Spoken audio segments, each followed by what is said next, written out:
Demian Maia, who has now won 7 in a row. He defeated Jorge Masvidal via split decision, is next for Tyron Woodley. Well, let's see what Tyron Woodley has to say about all that and more. He joins us now via the magic of Skype. There he is, T. Wood himself. Tyron, how are you? I'm doing great. How you doing, brother? You're working out. You're sweating over there. I see your forehead's all sweaty. You're at the gym? Look, let me show you my training partner. I brought a training partner with me. What do you got? You don't see it? No, I don't. I think I see your backpack. That's a little backpack. That I'm oh, okay. Yeah, that's my training partner. What? Oh, I get it. That's a good one. It took me a second to catch on. That is a good one. A nice little nod. Come on, Ariel.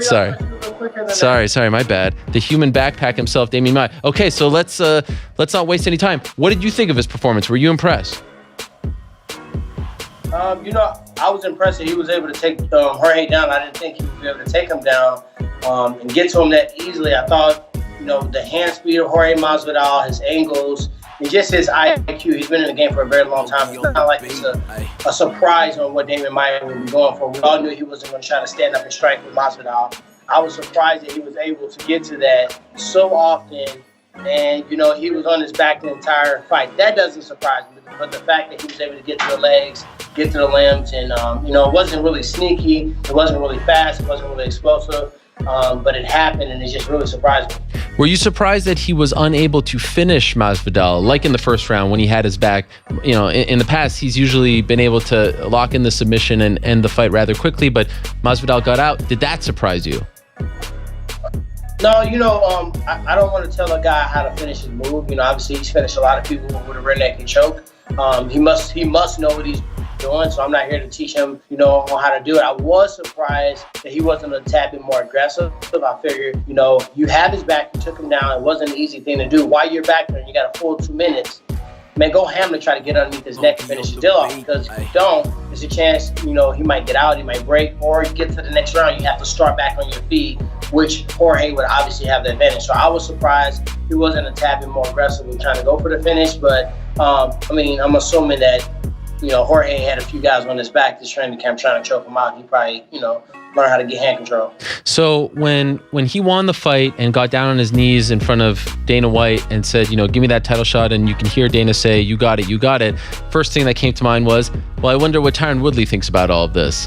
And so that's really why you're here. Somebody need to talk to me first, right? Well, so what is your reaction to that? I haven't talked to anyone. So, you got to talk to the champion first, You can issue whatever shot you want to issue out, but you have to talk to me. And I think, I'm not against fighting Demian Maia. I think out of all the guys in the top 10 that are really threatening guys that are, been fighting in an octagon, whether it's submission, knockout, or just their ability to be tough, I match up the best with him. I fought that style so many different times. I've trained against that style. My last 5 fights have been against Southpaw, Dungyan Kim, Kevin Gastelum, Robbie Lawler, Stephen Thompson. So as far as the stance and the style, I've seen it so many times. And I have such great resources, guys like Shoeface, guys like Ben Askren. I might even pick up the phone and grab Jake Shields, because a lot of people fail to realize that Jake Shields went to Brazil and dominated Demian Maia. Like, people fail to realize that. And the only thing that I think me and Maia have in common, we fight completely differently. We had different points of our career. I think he just wants the shot to finally get the shot. I'm trying to be the greatest ever. And the only thing we have in common is that we lost to the same 2 guys in welterweight. Outside of that, it's nothing the same for us. Does this fight interest you? Does this fight, pique your interest? No, it didn't. It doesn't.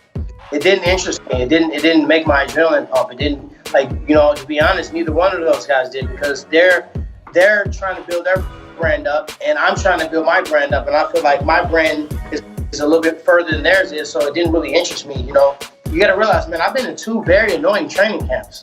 Stephen Thompson is not a fun training camp. It's not fun having Sage Northcutt kick through a cage, or having all these different guys rotating and throwing random kicks that you've never seen before, and dealing with it and not being able to explode like you want to at times, and being very, wise, because you make a millimeter mistake, you get knocked out.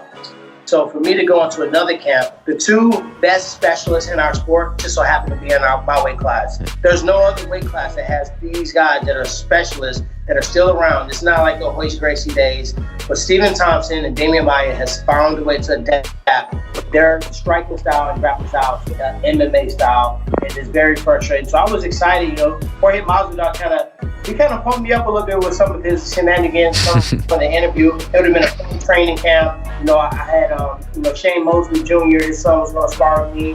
I had the whole setup at Wildcard Boxing. I was already planning the camp based on possibly fighting Masvidal or George St. Pierre or Nicky as a striker. So now, I haven't talked to Danny yet. They haven't called me off the fight yet. I'll get with those guys and see what's what.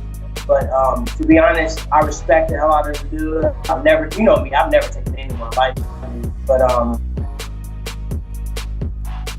think about the card. How ridiculous was that card? And if you can think of one fight on the whole card, which one are you going to point out that maybe not been the adrenaline-packed or the action-packed fight? It's going to be that one. If you're going to put me in that fight again, so I can have to hear all this crap from the fans again, you know? So I'm going to get it done if that's the next fight up. But don't blame me.